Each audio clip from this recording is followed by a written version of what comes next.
guys, my name is Olivia Large or Living Large CO on Instagram and TikTok. And today in this video I'm going to be giving you some tips on improving your musicality for freestyles or making a choreo so you can have confidence when doing those. So let's get started. So my first and biggest tip would be drilling your moves. You really want to practice your moves so much where they're just muscle memory and you don't have to think about them. Because the more you're thinking about the moves you're doing, the less you're feeling the music.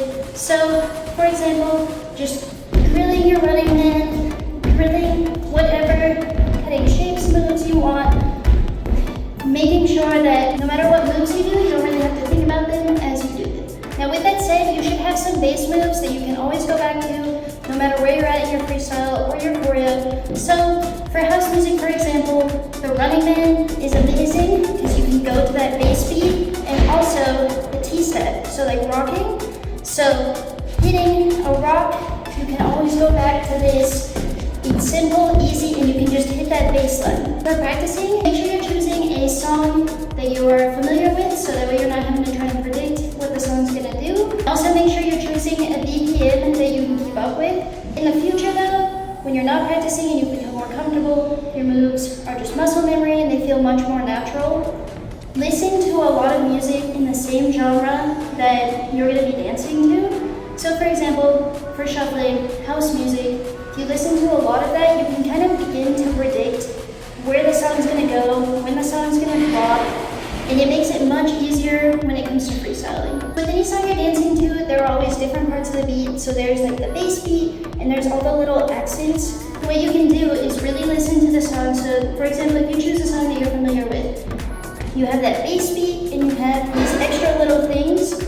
You can either go with the bass beat, or you can go into the little accents and switch back to the bass beat. You can practice by doing just one of those, and then slowly adding in the little accents and going back and forth, and it'll really help you like feel the fullness of the song. For example, this song.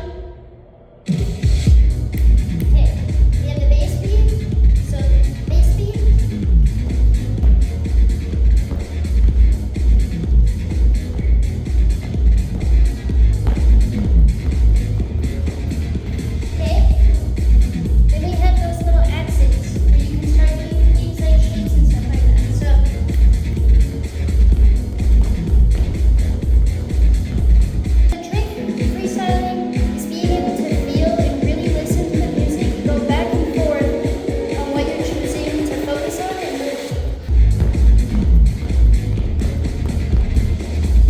My last tip for improving your musicality is something super simple that you can do like anywhere, and it helped me a lot.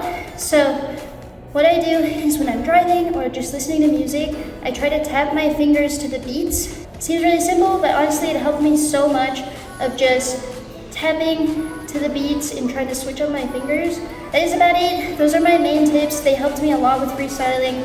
From someone who came from a cheerleading background where all of our dances were just counts, freestyling was like in musicality, I really had to learn it. This way of practicing and these tips really helped me a lot with learning musicality, and now freestyling is like my main thing I do. So you guys have fun.